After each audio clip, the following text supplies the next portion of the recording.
Hello student, मैं आशा सक्सेना आपको BSc part first के विद्यार्थियों को मियोसिस के बारे में अध्ययन कराऊंगी।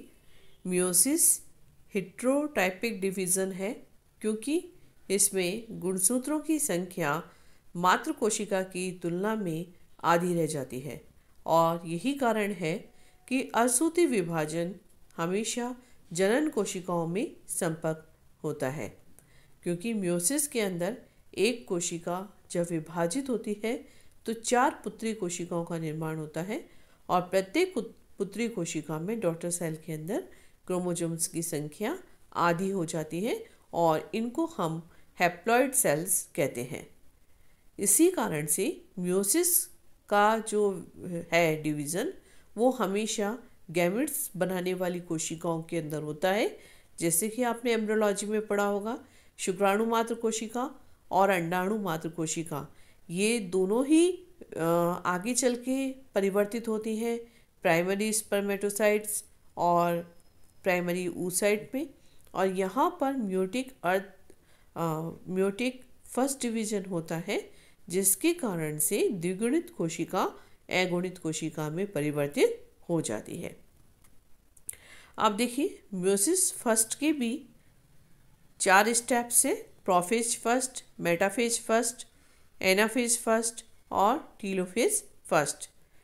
प्रोफेज फर्स्ट मियोसिस फर्स्ट के अंदर सबसे लंबी प्रावस्था होती है। मैंने यहाँ पर आपको डायग्राम्स पांचों एक साथ दिए हैं और इनको देख के आप अच्छे से समझेंगे कि यहाँ पर गुणसूत्र किस प्रकार से जोड़े बनाते हैं और जोड़े बनाने के बाद इनमें आनुवंशिक पदार्थों का आदान प्रदान होता है और उसके पश्चात ये गुणसूत्र आपस में अलग हो जाते हैं। तो सबसे पहली अवस्था है लेप्टोटीन। ये प्रोफेज फर्स्ट की प्रथम अवस्था है। केंद्रक का आकार बढ़ता है और डीएनए का द्विगुणन पहले ही हो चुका होता है। गुणसूत्र लंबे और अकुंडलित होते हैं। लेप्टोटीन के अंत तक आते आते गुणसूत्रों में छोटे कुंडलन विकसित होने लगते हैं और इस समय समजात गुणसूत्र, होमोलोगस गुणसूत्र पास पास आने लगते हैं। समजात गुणसूत्र वह गुणसूत्र होते हैं जो आकृति और आकार में एक समान होते हैं। अब देखिए आप जाइगोटीन प्रोफेज की सबसे महत्वपूर्ण प्रावस्था है। इसमें समजात गुणसूत्रों में युग्मन प्रारंभ हो चुका है और ये प्रक्रिया सिनेप्सिस कहलाती है। जब समजात गुणसूत्र युग्म बना लेते हैं तो वह बाइवेलेंट कहलाते हैं। इसमें एक सिनेप्टोनिमल कॉम्प्लेक्स का निर्माण होता है जिसके फलस्वरूप ये दोनों गुणसूत्र एक गुणसूत्र से नजर आने लगते हैं, जबकि प्रत्येक बाइवेलेंट के अंदर 2 गुणसूत्र होते हैं और दोनों गुणसूत्रों में 4 क्रोमेटिड होते हैं। अर्थात यदि एक बाइवेलेंट को हम पूर्ण ध्यान से देखें तो इसके अंदर 4 क्रोमेटिड उपस्थित होते हैं।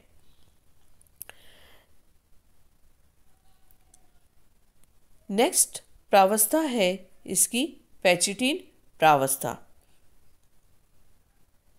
पैचिटिन प्रावस्था में समजात गुणसूत्रों के मध्य जीन विनिमय और पुनर्योजन की घटना होती है। टेट्राड अवस्था में 4 सेंट्रोमियर, 2 समजात गुणसूत्र और 2 सिस्टर क्रोमेटिड उपस्थित होते हैं। प्रत्येक समजात के क्रोमेटिड सिस्टर क्रोमेटिड कहलाते हैं। इस अवस्था में जीन विनिमय होता है। गुणसूत्रीय खंडों का आदान प्रदान अनेक एक्स आकृति की रचनाएं निर्मित हो जाती हैं जिन्हें हम कियाज्मा कहते हैं। कियाज्मा की संख्या गुणसूत्र की लंबाई के समानुपाती होती है और ये कियाज्मा वह स्थान है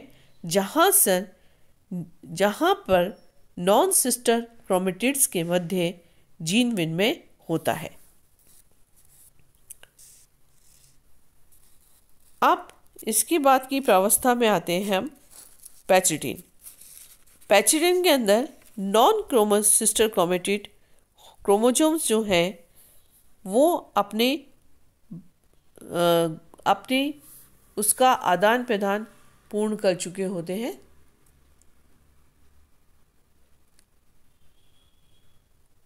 पैचिडिन के पश्चात ये अवस्था आगे बढ़ के परिवर्तित होती है डिप्लोटिन में, और डिप्लोटिन के अंदर तक आते आते क्रॉसिंग ओवर की जो रिएक्शन है वो पूरी होने लगती है। सिर्फ क्याज्मा वाले स्थान पर ही गुणसूत्र आपस में जुड़े होते हैं। ये घटना टर्मिनलाइजेशन की कहलाती है। डाइकेनेसिस के अंदर क्याज्मा की संख्या में बहुत कमी हो जाती है और गुणसूत्र केवल अपने अंतिम सिरों द्वारा ही जुड़े रहते हैं।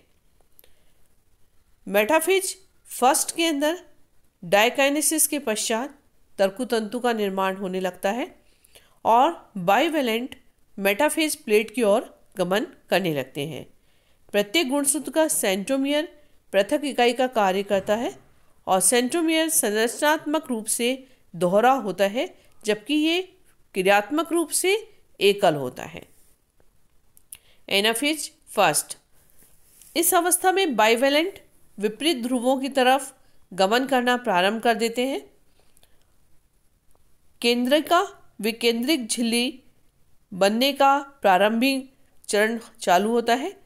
4 क्रोमेटिड युक्त टेट्राड जो थे हमारे पास टेट्राड अवस्था में, वो पृथक होकर 2 क्रोमेटिड युक्त डायड अवस्था में परिवर्तित हो जाते हैं और इस अवस्था तक आते आते गुणसूत्रों की संख्या आधी रह जाती है। टीलोफेज फर्स्ट, जब डायड विपरीत ध्रुवों की तरफ पहुंच जाते हैं तो इनका आकार लंबा हो जाता है। केंद्रिका और केंद्रक झिल्ली पुनः प्रकट होने लगती है और कोशिका द्रव्य का विभाजन उपस्थित भी हो सकता है और अनुपस्थित भी होता है, क्योंकि कई बार एनाफेज फर्स्ट से कोशिकाएं पुनः प्रोफेज सेकंड में प्रवेश कर जाती हैं और कई कोशिकाएं टीलोफेज फर्स्ट के पश्चात साइटोकाइनेसिस का कार्य करती हैं, अर्थात साइटोप्लाज्म का विभाजन होता है और 2 पुत्री कोशिकाओं का निर्माण होता है और उसके पश्चात ये मियोसिस सेकंड के अंदर प्रवेश करती है। Thank you.